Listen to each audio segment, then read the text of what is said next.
U prethodnim videima posmatrali smo tačkasta elektrisanje i proučavali kako ona djeluju jedna na druga.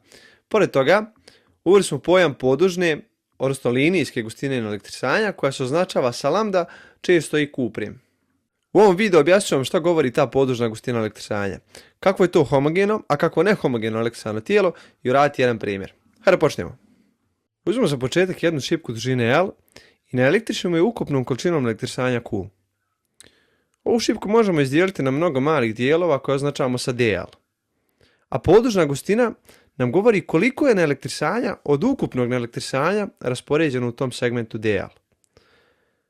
Ako je podužna gustina ista u svakom segmentu dl duž šipke, tijelo je ravnomjerno, odnosno homogeno elektrisano po dužini i tada važi formula Q' jednako je Q kroz L ili lambda jednako je Q kroz L.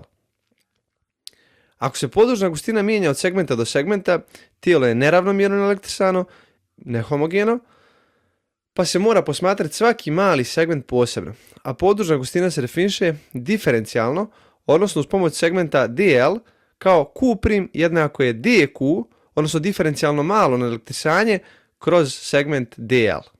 To jest lambda jednako je dq po dl. Ove formule bit će nam korisne za traženje ukupne količine elektrisanja, kao i traženje električnog polja ili Coulombove sile, čiji je sastavni dio ukupna količina elektrisanja. Duž x ose na segmentu x pripada intervalu od a pola do 3a pola, raspoređena su na elektrisanja tako da je njihova podužna gustina određena izrazom Q'(x) jednako je Q'0 puta 3x na kvadrat kroz a na kvadrat, gdje su Q0' i a pozitivne konstantne veličine. Odrediti ukupnu količinu elektrisanja Q na posmatranom segmentu. Hajde prvo da nacrtamo sliku, odnosno da ubacim sliku koju sam već nacrtao. Nas zanima segment, odnosno interval od a pola do 3a pola, tako da ćemo to da označimo. Ovako. A možemo i da nacrtamo ovako, samo znači da čekiramo te dijele. Šta ćemo da radimo ovdje? Ono što nam je poznato jeste ovo Q' od x jednako je Q'0 puta 3x na kvadrat kroz a na kvadrat. To je funkcija zavisnosti podužne gustine elektrisanja od varijable, odnosno promjenjive x. Ono što možemo također da napišemo, možemo da pišemo bez ovog x, znači bez ovoga, pošto to podrazumijeva se da je on promjenjiva, zato što su Q'0 i a pozitivne konstantne veličine, to znači da je jedina promjenjiva kod nas x na kvadrat. Ono što smo naučili malo prije jeste formula za podužnu gustinu elektrisanja, Q' jednako je Q, odnosno ukupno elektrisanje kroz dužina, pri čemu je naša dužina ovdje sad x. Međutim, ovo je formula koju koristimo za homogeno elektrisano tijelo. A kod nas tijelo je kakvo? Pa njegova podužna gustina zavisi od promjenjive x. To znači, čim imamo neku zavisnost od nečega, to znači da ono nije isto, nije konstantno u svakoj tački. Ono što imamo da jeste konstantno je Q'0 i a, to su posljednje konstantne veličine, ali Q' samo po sebi nije konstantno. Kad bi bilo konstantno, pa bilo bi konstantno kad bi Q' bilo Q'0 sve vrijeme. Znači bez ovog 3x na kvadrat kroz a na kvadrat. To bi bilo homogeno elektrisano tijelo. U ovom slučaju imamo nehomogeno elektrisano tijelo, tako da umjesto ove formule koristiti samo formulu dq po dx. Nakon čega iz ove formule možemo da izrazimo dq koje je jednako Q' puta d. Q' možemo značiti od x, a možemo i bez toga puta dx. Nakon čega integralimo u intervalu koji nas zanima se interval od a pola do 3a pola, tako će to biti naše granice integracije od a pola do 3a pola. Uvijek je donja granica prva, a krajnja je ona gornja, 3a pola. Nakon čega, kad uradimo integral lijeve strane, dobit ćemo kompletno elektrisanje Q, a sa desne strane moramo da uvrstimo sve ove naše vrijednosti. Imamo integral od a pola do 3a pola od Q'(x) dx.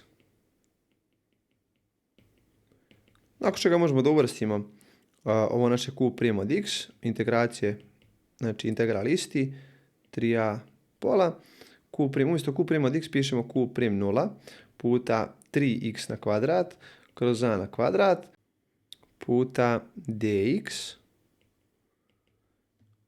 Nakon čega gledamo šta su promjenjive, šta su nepromjenjive, odnosno šta su konstante. Naše konstante u ovom slučaju označene su Q'0 i a, to su znači Q'0 i a na kvadrat. Također konstanta veličina je ova trojka. Konstantne veličine možemo da izbacimo ispred integrala, tako da nam u integralu ostane samo znači Q'0 puta 3 kroz a na kvadrat puta integral od a pola do 3a pola od x na kvadrat dx.